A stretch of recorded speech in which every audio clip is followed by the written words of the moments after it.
Good morning. I'm Dave Umstot. I'm the Vice Chancellor of Facility Management here in San Diego at the San Diego Community College District. I'll be joining you remotely today from the Middle East, Lebanon specifically. And I'm very passionate about what I'm going to share with you today, and that's why I'm doing it remotely.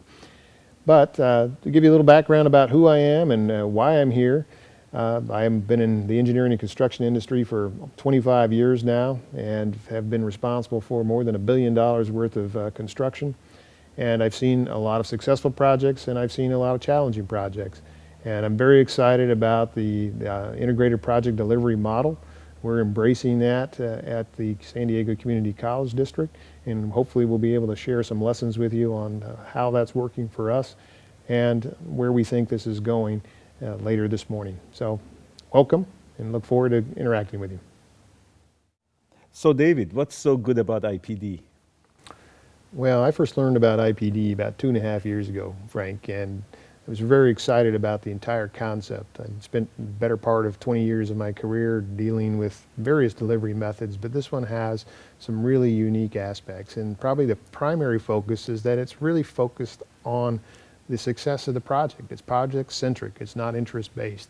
And I think that's probably the key to the attraction to me as an owner. David, what's the difference between IPD and design build?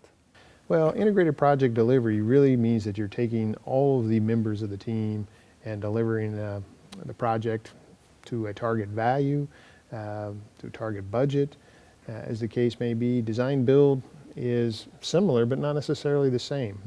I'm a big proponent of less is more in the design build. You know, here's a piece of paper, this is what I need, and let's go build it, as opposed to others that have the perspective that, well, I need bridging documents, which means that they're really not ready to embrace integrated project delivery. They truly still want more control and aren't really willing to trust the other elements of this team, because that's what IPD is all about, is trusting all the partners. Okay, here's a tough question. How do you identify a contractor who is an expert in IPD versus the one who is simply an expert in talking about IPD? Wow. Well, I think as an owner, what you want to do is go through some type of a qualifications-based selection process. As part of that selection process, you will find whether people are talking the talk or walking the walk.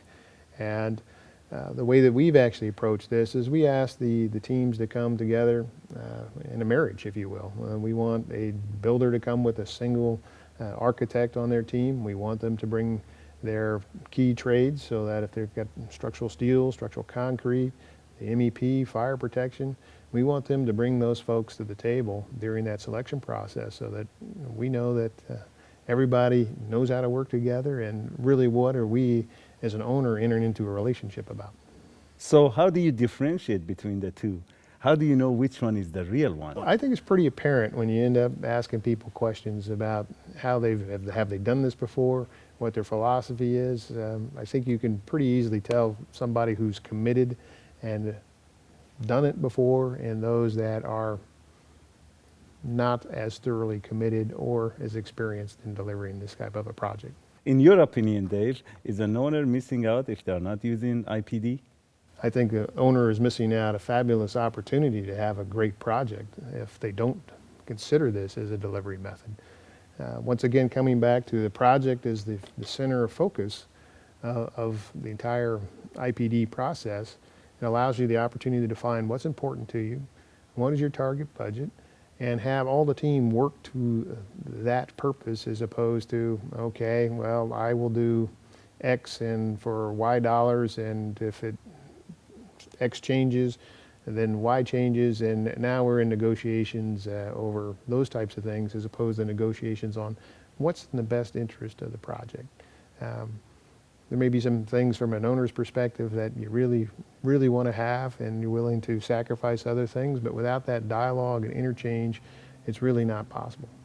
Okay, how do you deal with the legal aspects of IPD, Dave?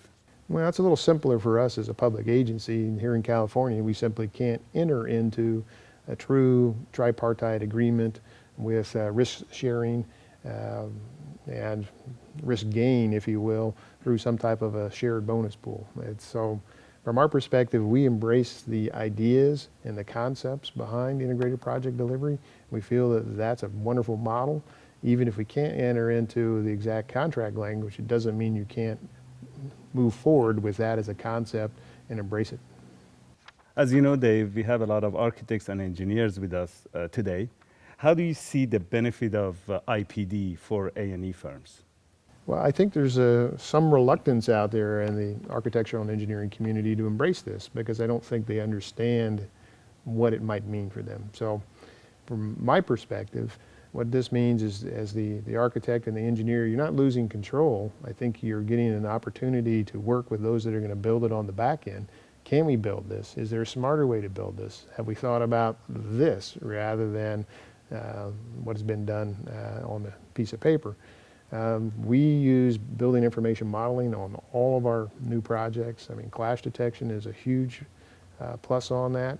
A lot of architects and engineers are still not embracing BIM, and frankly, it's the 21st century, and they're going to come kicking and screaming, but they better get on board. So that said, coming back to the question, what's really in it for the AE firms? I think that by doing this, they're going to have a better relationship with the owners. They're going to have a better relationship with those that are actually building the building. And I think ultimately it's going to cost them less money because there'll be less on the construction administration end on the back because we eliminate deferred submittals and submittal review. We eliminate shop drawing review. All that gets integrated into the design process as part of the delivery. So I think overall, the bottom line is it saves them dollars and cents. You mentioned BIM. What's the correlation between BIM and IPD? Well, I don't think there's a specific correlation. I mean, BIM is a tool.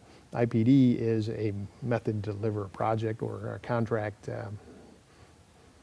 model. And so BIM can certainly be part of IPD. I think most of the projects I'm aware of that are being done in true IPD or in IPD-like manners all require that because that helps focus on a lot of the issues, which is really delivering value, what's best for the project, and trying to eliminate waste, which in the case of clash detection, sequencing of work is a big deal. So having said that, how do you deal with the additional paperwork and preparation time associated with IPD? And how should the A&E firm deal with that? I would argue that you have less paperwork.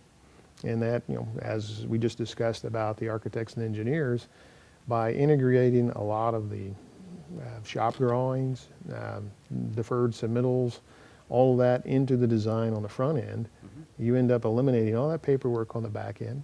Two, once you move away from being interest-based so that I am doing things that serve my interests as opposed to what are the interests of the project, by that very nature you're going to generate more paper than if you are really focused on what does the project need and how are we going to move forward in the project's best interest. So Dave, here's the big question. How do you integrate green into IPD? Well, I think for us as a district, we have a green building policy that our board has adopted. We just do that as a matter of course. But for those that may not have that kind of a leadership or vision from their governing boards, whether they be private or public, the opportunity is here by what do you value? Do you value a green building? Are there certain sustainable elements that you really want to incorporate into a project? This gives you, or IPD gives you, the option on the front end of defining those very clearly and allowing the team to pursue them, whether it be high energy efficiency, whether it be photovoltaics, whether it be using some type of geothermal heat exchange in order to heat and cool your building.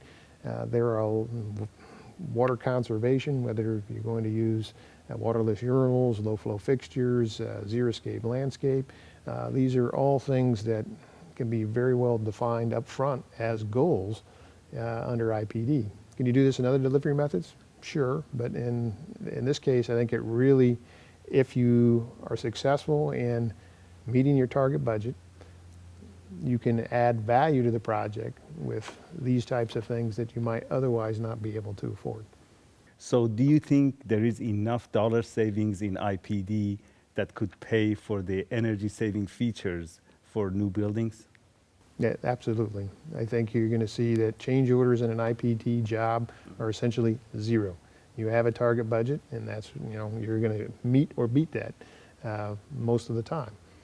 So the whole change management issue, which is not just the value of the change order itself, it is all the time that everyone has spent dealing with the change management piece of this, whether it be a trade contractor or the builder, the architect, any engineer, the owner.